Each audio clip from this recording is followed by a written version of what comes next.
Hello प्यारे बच्चों, मैं हूं डॉक्टर राम गोपाल सिंह और आज मैं आपके सामने एक वीडियो लेके आया हूं जिसमें हम एक करिकुलम है जिसका डिस्कशन करेंगे। बेसिकली करिकुलम कहाँ का है? ये करिकुलम है एनआईटी दिल्ली का। एनआईटी दिल्ली का ये करिकुलम है और ये करिकुलम क्यों मुझे डिस्कस करना है, क्या मैं साबित करना चाहता हूँ, किस पॉइंट को मैं रखना चाहता हूँ इस वीडियो में, वो आप बहुत जल्दी जान जाएंगे। अगले कुछ मिनटों में आपके सामने क्लियर हो जाएगा। मैंने स्पेसिफिकली ये जो करिकुलम देखा है वो है बीटेक कोर्स का artificial intelligence and data science, जो जिसको आप लोग कहते हैं specialisation. B Tech computer science specialisation वाला है, ये वो है। आज समय इसकी धूम मची हुई है। किसी भी तरह के कोई भी छोटे से छोटा जो इंस्टीट्यूट है जो कंप्यूटर बीटेक कराता है, वो artificial intelligence, cloud computing, data science, machine learning, इस तरह के उसने बहुत सारे कोर्स फ्लोट कर रखे हैं और लगभग हर कोर्स में 60 120 जैसी उसकी सीटें हैं, वो अपनी कैपेसिटी पे भर रहे हैं। लेकिन सवाल ये है कि एक plain B Tech computer science engineering और ये जो आर्टिफिशियल इंटेलिजेंस और डाटा साइंस, ये जो स्पेशलाइजेशन कोर्स हैं, इनके सिलेबस में किस तरह का अंतर है। क्योंकि अभी आप AKTU का भी सिलेबस आप देखो तो आपको बहुत छोटा सा अंतर समझ में आता है, लेकिन जस्ट आप देखें किस तरह से NIT वो अंतर मेंटेन करती है। इसीलिए कहा जाता है कि अच्छे इंस्टीट्यूट का बहुत बड़ा फर्क पड़ता है, क्योंकि वो बहुत अच्छा कोर्स डिजाइन कर सकते हैं, क्योंकि उनका इंफ्रास्ट्रक्चर, उनके फैकल्टी उनको ये सपोर्ट करते हैं कि वो ऐसा कोर्स डिजाइन कर सकते हैं। तो आप जब उस कोर्स को पढ़ते हो तो ऑटोमेटिकली आपके ऊपर बाउंडेशन आ जाती है कि आप भी अपने आप को अपने कोर्स के हिसाब से सिंक करो। और जैसे आप उस एडवांस, उस फ्यूचरिस्टिक कोर्स को सिंक करते हो, ऑटोमेटिकली आप एक भीड़ से हट करके आदमी बन जाते हो। बोलूँगा नहीं, मैं जस्ट आपको दिखाता हूँ कि यहाँ पर क्या है। समहाउ एक हमारे कुछ बच्चे हैं जो कि NIT दिल्ली के हैं, उनके कुछ कमेंट मैंने पढ़े तो मुझे लगा कि चलो देखते हैं NIT दिल्ली का सिलेबस कैसा है। ये उनका PSO और ये सब चीज़ें हैं जो कि उन्होंने प्रोग्राम ऑब्जेक्टिव, ये देखिए, this is a very very very beautiful document जो कोर्स स्कीम है। मतलब किस तरह से उन्होंने प्लान कर रखा है कि वो अपने बच्चों को किस तरह से पढ़ाएंगे कोर्सेस, ये उसकी scheme. This is very important document. किसी भी संस्था का सबसे इंपॉर्टेंट डॉक्यूमेंट यही होता है और आप भी अपनी संस्था के डॉक्यूमेंट को जरूर चेक करिएगा। यहाँ पे देखें, आपका सब्जेक्ट कोड है फर्स्ट सेमेस्टर में, पहला है mathematical foundation of data science. बिल्कुल, मतलब पहला paper he bang on, bulls आई। कोई इन्वायरमेंटल नहीं पढ़ाना है, कोई केमिस्ट्री नहीं पढ़ानी है, कोई फालतू की फिजिक्स नहीं पढ़ानी है, कोई इलेक्ट्रिकल इंजीनियरिंग कोर्स नहीं कराना, सीधे mathematical foundation of data science. आप समझ लो 12th क्लास का बच्चा है ये। मतलब ये जो बच्चे यहाँ पर, ये जो बच्चे आ रहे हैं, ये किस क्लास में है? ये 12th क्लास में है। 12th क्लास की स्टूडेंट, 12th पास आउट है। पहला पेपर क्या है? Mathematical foundations for data science, सीधी। फिर उसके बाद दूसरा पेपर क्या है? Discrete mathematics. मतलब सीधे तौर पर मैथमेटिक्स सीखना शुरू करो, क्योंकि AI या मशीन लर्निंग है क्या? ये अप्लाइड मैथमेटिक्स का एक बहुत ही खूबसूरत सा एप्लीकेशन है। ठीक है। तीसरा कंप्यूटर प्रोग्रामिंग, ठीक है, जाननी जरूरी है। चौथा कंप्यूटर फंडामेंटल, जानना जरूरी है। ये पेपर देखते ही मेरे मतलब मैं बहुत ही खुश सा हो गया कि quantum physics, they are discussing the quantum physics. हालांकि जब मैंने इसको स्कीम में देखा मुझे लगा ठीक है, हल्की फुल्की क्वांटम मैकेनिक्स होगी, लेकिन अभी हम देखेंगे नीचे क्या होता है। ठीक है। उसके बाद theory and practices of human ethics, क्योंकि इसको एक तरह से मैंडेटरी कर रखा है AICT ने कि ह्यूमन एथिक्स के बारे में पढ़ें, बच्चे पढ़ें, एथिकल प्रैक्टिसेस क्या होती हैं, वो सारा चीज़ उनको पढ़ना जरूरी है, तो उन्होंने वो कर रखा है। ठीक है, बहुत अच्छी बात है। तो ह्यूमन एथिक्स का एक पेपर है हमारे पास, और उसके बाद नेचर एंड केयर है, जिसमें कि आप थोड़ा सा एनवायरनमेंट के बारे में जानते हैं। तो यहाँ पे आप देख रहे हो, अननेसेसरी इलेक्ट्रिकल इंजीनियरिंग आपको बेसिक नहीं पढ़ाई जा रही, बेसिक आपको मैकेनिकल इंजीनियरिंग नहीं पढ़ाई जा रही है, आपको एक जनरल तरह की फिजिक्स नहीं पढ़ाई जा रही। सीधे तौर पर आपके पेपर मैथ से शुरू होते हैं, mathematical foundation data science, discrete mathematics, और ये 2 मैथमेटिक्स के पेपर, और एक बहुत ही खास तरह का फिजिक्स का, क्वांटम फिजिक्स का पेपर। ये जो सिलेबस है टफ है, मतलब 10+2 का बच्चा इसको जा करके कैसे कर पा रहा है। लेकिन याद रखिए NIT दिल्ली है, यानी कि यहाँ पर JEE मेंस के जो बच्चे हैं, जिन्होंने JEE मेंस में अच्छी रैंक हासिल की है, मे बी 98 परसेंटाइल के अंदर ही सब होंगे जिन्होंने एडमिशन लिया होगा। इस जस्ट माई अंदाजा है, क्योंकि NIT दिल्ली है तो बहुत सारे लोगों को अट्रैक्ट करता है। तो मैं ये मानता हूँ कि जो NIT में पढ़ने वाला बच्चा है वो जस्ट मार्जिनली मिस कर गया है IIT, कैलिबर उसका IIT का ही है। तो ये सिलेबस उस लिहाज के बच्चों के लिए बिल्कुल परफेक्ट है, जीनियस लोगों के लिए जीनियस सिलेबस। और जैसे आप सेकंड सेमेस्टर में आते हैं, देखिए पहला पेपर प्रोबेबिलिटी एंड स्टैटिस्टिक्स, एकदम मतलब to the point. Then computer organisation, good. Data structure and algorithm, again good. Programming using Python, now this is a theory, 1 घंटे का लेक्चर है, 2 घंटे का प्रैक्टिकल है, 2 यूनिट का पेपर है। This is a very nice paper. System programming, holistic health and support, ये आपका कोर्स करिकुलम होगा। And then you got a project in the second semester, you got a project 1। ये जो पूरा syllabus से ये अलाइन हो रहा है, बिल्कुल मतलब लग रहा है कि आप आर्टिफिशियल इंटेलिजेंस और डाटा साइंस का पढ़ रहे हो, तो सारी चीज़ें बिल्कुल उसी के साथ अलाइन है। आप थर्ड सेमेस्टर में आओ, देखो आर्टिफिशियल इंटेलिजेंस बिल्कुल थर्ड सेमेस्टर में, डाटा DBMS हो गया, फिर optimisation technique, this is another very important thing, mathematical है ये भी। ऑप्टिमाइजेशन टेक्निक भी एक तरह का मैथमेटिकल होता है, अलजेब्रा के साथ भी जुड़ा होता है, ऑपरेशन रिसर्च के साथ भी जुड़ा होता है। उसके बाद ऑपरेटिंग सिस्टम, कंप्यूटर ग्राफिक, कोई पेपर फालतू का नहीं, सब कुछ कंप्यूटर या math math math math, everything is mathematical orientation है।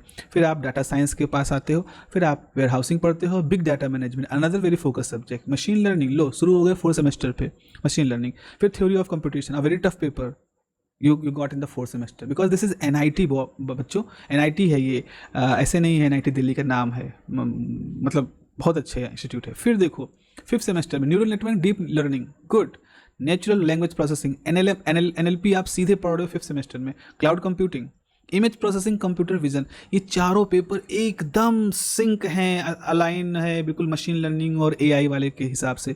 फिर आपका SNA हो गया, सोशल नेटवर्क एनालिसिस हो गया, बिग डाटा एनालिसिस एनालिटिक्स हो गया, सॉफ्ट कंप्यूटिंग, न्यूरल नेटवर्क बारे में पढ़ोगे, programme elective 1, programme elective, even ये प्रोग्राम इलेक्टिव 2 होगा, प्रोग्राम इलेक्टिव 1 है, ठीक है। फिर प्रोजेक्ट आपके पास है, यहाँ पे इंटर्नशिप आपको समर ब्रेक में करनी है, तो आपके पास इंटरनेट ऑफ थिंग भी आप पढ़ रहे हो फिफ्थ सेमेस्टर में। सेवन सेमेस्टर जाते हो एकदम से आप देखो चीज़ें आपकी हल्की हो चुकी है, साइबर सिक्योरिटी कंपलसरी पेपर होगा, प्रोग्राम इलेक्टिव हो गया, प्रोग्राम इलेक्टिव 3 हो गया यहाँ पर आपके पास। फिर उसके बाद आप बीटेक प्रोजेक्ट ले लेते हो 8 सेमेस्टर में, इंडिपेंडेंट मूव की स्टडीज़ करते हो, सेमिनार करते हो, और इस तरह से आपका सिलेबस 8 सेमेस्टर पूरे हो चुके हैं। अगर इसको आप देखें और आप एक बार जरा अपने यूनिवर्सिटी के सिलेबस को कंपेयर करके देखोगे, आपको बहुत सारा अंतर दिखाई पड़ेगा। ये लोग बिल्कुल अगर वो स्पेशलाइजेशन दे रहे हैं machine learning, data science, artificial intelligence में, तो उन्होंने पहले सेमेस्टर से बिल्कुल उस पर अटैक किया है, कोई भी इधर उधर की बात नहीं, सीधा सीधा सीधा निशाना है कि आपको मैथ सीखनी, you have to be good in math, you have to be brilliant in math. जितने आप मैथ में ब्रिलियंट बनोगे उतना ही अच्छा आप फ्यूचरिस्टिक मशीन लर्निंग के लिए तैयार हो जाओगे। अगर हम प्रोग्राम इलेक्टिव की बात करें तो डेफिनेटली बहुत अच्छा इंस्टीट्यूट है, तो बहुत अच्छी फैकल्टी यहाँ पे होंगी। आपके पास जो थर्ड ईयर है उसमें आपके पास human computer interface, cognitive network, fundamental of robotics, biometric system, statistical method, data science, a very good paper, multimedia database, ये आपके पास आ जाता है। उसी तरह से आपके पास नेचर इंस्पायर्ड एल्गोरिदम है, ब्लॉकचेन टेक्नोलॉजी है, सेंसर नेटवर्क है, सेंटिमेंट एनालिसिस है, रेनफोर्समेंट लर्निंग है, मशीन लर्निंग का ही एक तरह का ऑक्सिलरी है ये, और इन्फॉर्मेशन स्टोरेज रिट्रीवल है। फोर्थ ईयर में जाते हो आपके पास फजी लॉजिक सीखने का मौका मिलता है, क्रिप्टोग्राफी सीखने को मिलता है, ड्रोन एप्लीकेशन मिलने को मिलता है, हाई परफॉर्मेंस पैरेलल कंप्यूटिंग सीखने को मौका मिलता है, game theory which is another very important thing, very good thing, and biometric security आपके पास आ गई। उसी तरफ आपको एक बहुत बढ़िया प्रोग्राम इलेक्टिव मिलता है, quantum computing, this is a great paper, this is the future. अगर आपको लगता है मशीन लर्निंग फ्यूचर है, AI फ्यूचर है, तो आप ये क्लासिकल कंप्यूटिंग में मशीन लर्निंग करते हो, AI एल्गोरिथम करते हो, ये सब काम करते हो, लेकिन सोचो जब क्वांटम कंप्यूटिंग आएगी तब उस समय इस पूरा कंप्यूटेशनल सिस्टम अपने बेस्ट परफॉर्मेंस पे होगा। मतलब क्वांटम कंप्यूटिंग के ऊपर आप मशीन लर्निंग कर रहे हो, artificial intelligence tool, deep learning tool, neural network आप रन कर रहे हो क्वांटम कंप्यूटिंग सिस्टम में, this that will be the future. Digital forensic भी आप सीखोगे, GIS एप्लीकेशन भी सीखोगे, मल्टी एजेंट एप्लीकेशन भी सीखोगे, इसमें AI एजेंट वगैरह बात करेंगे, ग्राफ माइनिंग की बात करोगे, Indian of thing, multimedia technology की बात पढ़ोगे। आप जब जैसे ही सिक्स्थ ईयर में आप जैसे अपने फोर्थ ईयर में ही रहोगे तो आपको एक और प्रोग्राम इलेक्टिव 3 में आपको ऑप्शन मिलेगा ऑगमेंटेड वर्चुअल रियलिटी के बारे में, परफॉर्मेंस मॉडलिंग के बारे में, रोबोटिक्स के बारे में, कंपाइलर डिजाइनर के बारे में, intelligent data management, forensic, biometric analysis. तो अगर बायोमेट्रिक एनालिसिस आपने फोर्थ ईयर में ले रखी है प्रोग्राम इलेक्टिव 2 में, तो प्रोग्राम इलेक्टिव 3 में भी आप उसको फॉरेंसिक बायोमेट्रिक एनालिसिस पे जा सकते हैं। उसके बाद एक मैथमेटिकल बहुत इंपॉर्टेंट टूल होता है टाइम सीरीज एनालिसिस, वो आप देख सकते हैं। आपको speech recognition, computational biology, convex optimisation, ये ऑप्टिमाइजेशन एक ऑप्टिमाइजेशन का पेपर है, मैंने इससे पहले आपको दिखाया है, उसी का एक तरह से एक जुड़ा हो सकता है। और उसके बाद सोशल कंप्यूटिंग पे आपके पास ये प्रोग्राम इलेक्टिव्स हैं। This is how the whole design is in the NIT। मैं जल्दी से आपके सामने क्या रखना चाहता हूँ, मैं आपको क्वांटम मैकेनिक्स दिखाना चाहता हूँ, लेकिन फिर भी आप देखो आपके पास जो ये पहला पेपर है, इसमें आपको सबसे पहले तो टोपोलॉजी या लीनियर अलजेब्रा के बारे में बताना पड़ेगा, फिर आप वेक्टर मैट्रिसेस पढ़ोगे, फिर आप प्रोबेबिलिटी थ्योरी पढ़ोगे, फिर आपको पढ़ेगा ऑप्टिमाइजेशन टेक्निक पढ़ाने को मिलेगा, और फिर यूनिट नंबर 5 में आपको लीनियर रिग्रेशन सिखाया जाएगा। ये सब सोचो 10+2 पास करके आप आए हो और आपको सीधे सीखना है। तो NIT रखती है ऐसे बच्चों को अपने साथ जोड़ती है जिनके लिए ये बोझा ना हो, कह रहे वो रोना शुरू कर दिए कैसे होगा, मतलब वो कर ले जाएंगे। ये इस तरह से बनाया गया सिलेबस होता है। Now let me just find the quantum mechanics जिसको मैं ढूंढना चाह रहा था। डिस्क्रीट मैथमेटिक्स है, डिस्क्रीट मैथमेटिक्स का वही स्टैंडर्ड सेक्शन है। आपको पैसे वो आपको पोसेट वगैरह सीखना होता है, आपको प्रीपोजिशंस वगैरह सीखनी होती है, फिर सेट थ्योरी आप पढ़ते हो, फिर ग्राफ थ्योरी आप पढ़ते हो, फंक्शंस के बारे में पढ़ा और आपने ग्रुप थ्योरी पढ़ा। इस तरह से ये 5 यूनिट बन जाती हैं। मुझे क्वांटम मैकेनिक्स तरफ जाना है, मुझे क्वांटम मैकेनिक्स तरफ जाना है। फिजिक्स, ये कंप्यूटर से फंडामेंटल हो गया। ओके ओके ओके ओके, आखिरी ये इसके बाद यही होगा, प्रोबेबिलिटी एंड स्टैटिस्टिक्स हो गया। आप देखो ये फर्स्ट ईयर के बच्चे पढ़ रहे हैं, आप इवेंट के बारे में पढ़ रहे हो, आप रैंडम वेरिएबल के बारे में पढ़ रहे हो, आप कंटिन्यूअस डिस्ट्रीब्यूशन के बारे में पढ़ रहे हो, स्टैटिस्टिकल इन्फरेंस के बारे में पढ़ रहे हो, और आखिर में स्टोकास्टिक प्रोसेसेस के बारे में पढ़ रहे हो। इतना कुछ पढ़ लेने के बाद आप अपने आप को तैयार मान सकते हो कि अब आप कुछ एडवांस चीज़ें पढ़ सकते हो। कंप्यूटर ऑर्गेनाइजेशन आर्किटेक्चर है, ये है डाटा स्ट्रक्चर है, और मेरे ख्याल से प्रोग्रामिंग यूजिंग पाइथन है। अगर मैं, अच्छा 1.54 है, प्रोबेबली सिस्टम प्रोग्रामिंग है। इसके बाद होगा क्वांटम फिजिक्स। शुरू में जब मैंने ये सिलेबस देखा तो मुझे लगा क्वांटम फिजिक्स में कुछ हल्की फुल्की क्वांटम होगी, लेकिन प्यारो क्या मतलब गजब है। आप देखो ये फिजिक्स, ये फर्स्ट सेमेस्टर का बच्चा है। अगेन ध्यान रखना, एनआईटी दिल्ली का फर्स्ट सेमेस्टर का बच्चा है, वो कौन सी फिजिक्स पढ़ रहा है? वो फिजिक्स पढ़ रहा है, पहले यूनिट है इंट्रोडक्शन टू क्वांटम मैकेनिक्स। ठीक है, आपने प्लांक लॉ पढ़ा, आपने फोटो इलेक्ट्रिक इफेक्ट देखा, ये ओल्ड क्वांटम मैकेनिक्स है, कॉम्पटन एक्सपेरिमेंट पढ़ा, बोहर का मॉडल पढ़ा, डिब्रॉय हाइपोथेसिस पढ़ी। This is very normal kind of syllabus. धीरे धीरे यहाँ से शुरू होती है कहानी। प्रोबेबिलिटी एम्पलीट्यूड क्या होते हैं क्वांटम स्टेट्स में? तो पहले क्वांटम स्टेट डिफाइन होता है और फिर उसका प्रोबेबिलिटी एम्पलीट्यूड डिफाइन होता है। फिर ऑपरेटर अलजेब्रा पे जाते हैं और ऑब्जर्वेबल्स और ऑपरेटर कैसे निकाले जा सकते हैं ये बताया जाता है। फिर आपको अनसर्टेनिटी प्रिंसिपल से मोमेंटम स्पेस और पोजीशन स्पेस का रिप्रेजेंटेशन होता है। फिर कैसे क्वांटम मैकेनिक्स में कोई स्टेट इवॉल्व करती है, टाइम इवोल्यूशन थ्योरी यहाँ पर आती है। Now this is a mathematical centric unit है। फिर जैसे यूनिट नंबर 3 में आते हैं, आप वेव मैकेनिक्स पढ़ते हैं, आप फ्री पार्टिकल मतलब वेव मैकेनिक्स मतलब श्रोडिंगर इक्वेशन वगैरह पढ़ते हैं, लेकिन यहाँ सीधे उसका एप्लीकेशन दिया गया है। आपने फ्री पार्टिकल 1 डायमेंशन में देखा, इनफाइनाइट स्क्वायर वेल देखा, फिर फाइनाइट स्क्वायर वेल देखा, फिर उसके बाद इनफाइनाइट स्क्वायर वेल जो स्प्लिटेड कंडीशन होती है उसको देखा, और आखिरी में आप निकाल रहे हो इसमें अगर फ्री पार्टिकल की स्कैटरिंग होगी तो क्या होगा, और स्कैटरिंग पढ़ते हो तो रिजोनेंट स्कैटरिंग क्या होती है वो पढ़ डालोगे। फिर हार्मोनिक ऑसिलेटर के बारे में पढ़ते हो, हार्मोनिक ऑसिलेटर को थोड़ा गहराई में पढ़ते हो। ग्राउंड स्टेट में क्या होता है क्वांटम हार्मोनिक ऑसिलेटर, उसके एक्साइटेड स्टेट में एनर्जी की कंडीशन क्या होता है हार्मोनिक ऑसिलेटर के। और एक बहुत अच्छा क्वेश्चन यहाँ पे देखो सिलेबस में दिया है, what oscillates in the quantum oscillator. Now what oscillates, probabilistic oscillations जो होते हैं, एम्पलीट्यूड प्रोबेबिलिस्टिक वैल्यू जो चेंज होती है उसके बारे में बात करें, और classical versus quantum harmonic oscillator का कंपैरिजन है। बहुत अच्छा ये हिस्सा है। यहाँ ये जो स्टेट्स का डेफिनेशन यहाँ पर होता है वो हमको बहुत कुछ यहाँ पर आइडिया दे देता है। फिर यूनिट नंबर 4 में आप पढ़ते हो ट्रांसफॉर्मेशंस। ओके, आप ट्रांसफॉर्मेशन के बारे में पढ़ते हो। ट्रांसफॉर्मेशन सिमेट्री के साथ कैसे जुड़ा हुआ है, ट्रांसलेशन सिमेट्री क्या होती है, एक्सपेक्टेशन वैल्यू कैसे निकालते हो, वेव फंक्शन के साथ उसको कैसे रिलेट करते हो। फिर इनवेरियंस क्या होता है मोमेंटम में, अब गुड क्वांटम नंबर्स क्या होता है, क्वांटम नंबर की बात आ जाती है। Parity, rotation, Heisenberg picture and Heisenberg equation of motion. ये थोड़ा सा डिफिकल्ट मैं कहूँगा पोर्शन की तरफ है, क्योंकि यहाँ पर आपको फिजिक्स के साथ मैथ पढ़नी है और थोड़ा सा फिलोसफिकल जो इसका टच होता है वो भी आपको समझना होता है। फिर आप यूनिट नंबर 4 में एंगुलर मोमेंटम पढ़ते हो। एंगुलर मोमेंटम जब पढ़ते हो ना तो जो है ऊपर ऑपरेटर पढ़ा होता है यूनिट नंबर 2 में, इसका खूब गजब से जम के इस्तेमाल होता है। ये बहुत ही ज़्यादा मैथमेटिकल मतलब बहुत ही बारीक से मैथमेटिकल चीज़ें होती हैं, लंबे थोड़ा डेरिवेशन हो जाते हैं। तो ये देखो यूनिट छोटी दिख रही है, सिर्फ 1.5 लाइन की दिख रही है, लेकिन ये है ठीक ठाक यूनिट। 7 घंटे यहाँ इसको दिए गए हैं, इसका मतलब ये ठीक ठाक है। तो आपको पहले रोटेशनल इनवेरियंस निकालना होगा, रोटेशनल सिमेट्री, रोटेशनल मैट्रिक्स वगैरह निकालना होता है। फिर एंगुलर मोमेंटम को कैसे, एंगुलर मोमेंटम के वैल्यू क्या होते हैं, कैसे उनमें एक तरह से कम्यूटेटिव होते हैं कि नहीं होते हैं, तो उनका पोजॉन ब्रैकेट निकालना, ये सब चीज़ें भी होती हैं। और बाद में फिर एल स्क्वायर और एल के जेड कंपोनेंट का आइगन स्टेट निकालना होता है। आखिरी जो है ये देखो कंपोजिट सिस्टम की यूनिट है। दिस इज़ वेरी खतरनाक यूनिट आई वुड से। ऑपरेटर पोजीशन रिप्रेजेंटेशन है, इंडिपेंडेंट पार्टिकल से measurement theory, another very crucial theory of the quantum mechanics.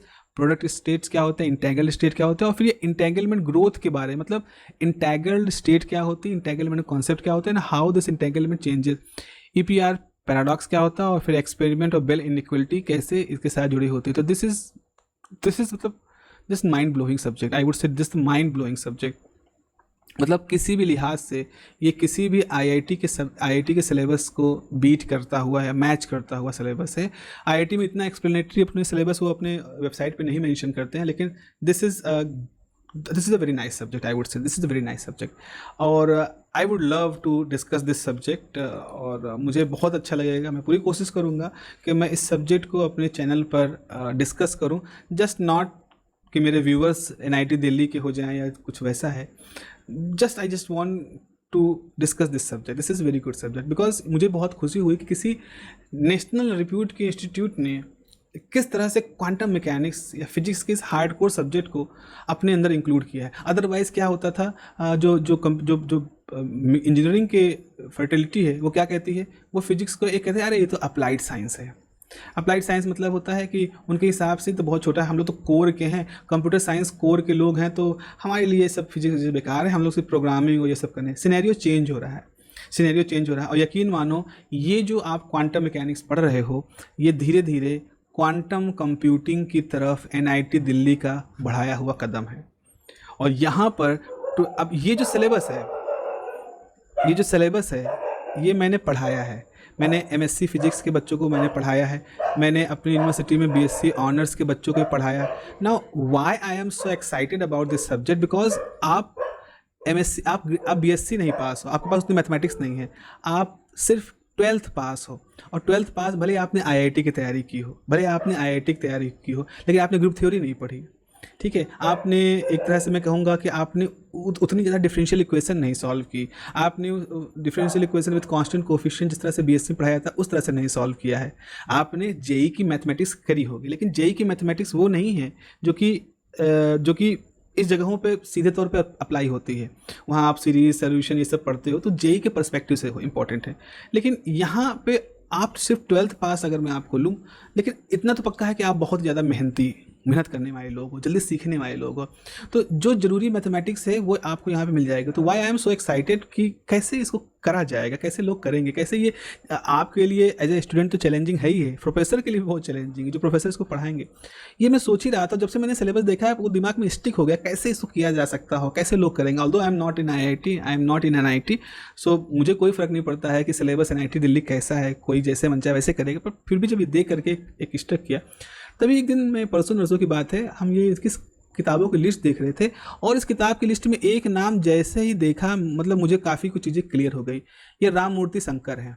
ये जो बुक है ये प्रोफेसर राम मूर्ति शंकर की है। राम मूर्ति शंकर को मैं कैसे जानता हूँ, इनकी एक क्वांटम फील्ड थ्योरी की बुक है। ये मेरे ख्याल से इंडियन में, मतलब ये शायद साउथ के थे और ये गए थे अमेरिका में गए थे पढ़ाई करने के लिए, और फिर अपनी ब्रिलियंस आदमी थे तो उन्होंने वहाँ पर क्वांटम फील्ड थ्योरी पे काम की। तो मेरे ख्याल से quantum field theory exactly quantum field theory वाली बुक है या क्या थी, क्योंकि उसका कवर बहुत उस तरह का नहीं था, तो हार्ड बाउंड की थी, तो बार बार नाम उस पर नहीं रिफ्लेक्ट हो रहा था। लेकिन ये क्वांटम फील्ड की ही इनकी किताब थी, क्वांटम फील्ड थ्योरी किताब थी, वो मैंने कभी पढ़ी थी किसी ज़माने में। तो इतना तो मुझे पक्का है कि ये क्वांटम मैकेनिक्स की अथॉरिटी है।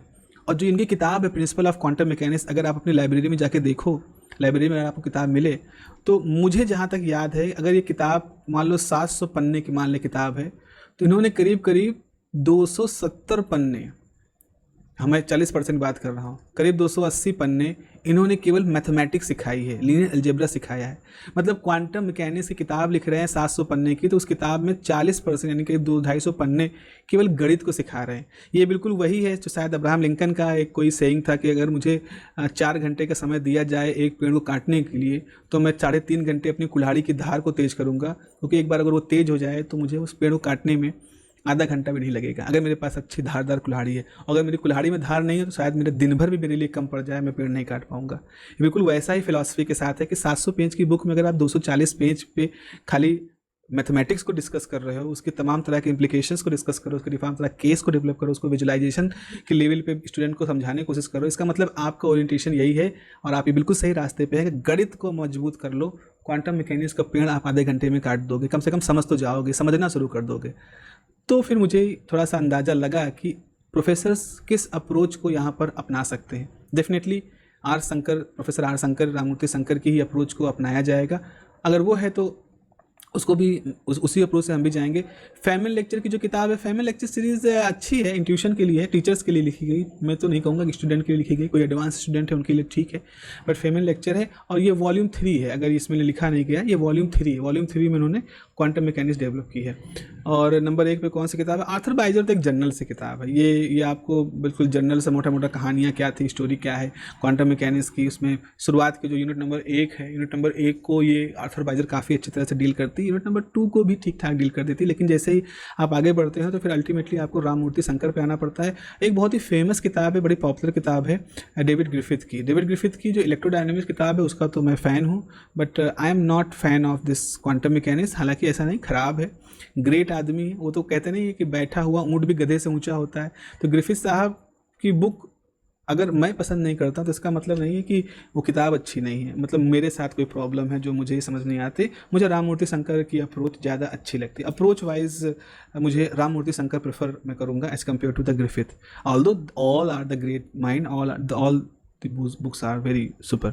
Okay, this is what I want to say. I just want to show you the trajectory of National Institute if they are offering the artificial intelligence paper and data science paper, and just try to compare it with your own syllabus. and comment में आप मुझे बताइएगा कि किस तरह से differences आपको दिख रहे हैं। मैं निरादर नहीं करना चाह रहा हूँ, मैं किसी तरह से किसी को discourage नहीं करना चाह रहा हूँ। आप जो कर रहे हैं अच्छा करें, just try to being a good mind, being a mindful people. आप जस्ट कोशिश करें ज़रा कंपैरिजन करने की। चलिए मिलते हैं फिर आगे के लेक्चर में, और मैं ज़रूर आपको साथ शेयर करूँगा जैसे मैं ये सीरीज़ डिस्कस करना शुरू करूँगा। Have a nice day, take care, अपना ख्याल रखिए, नमस्कार।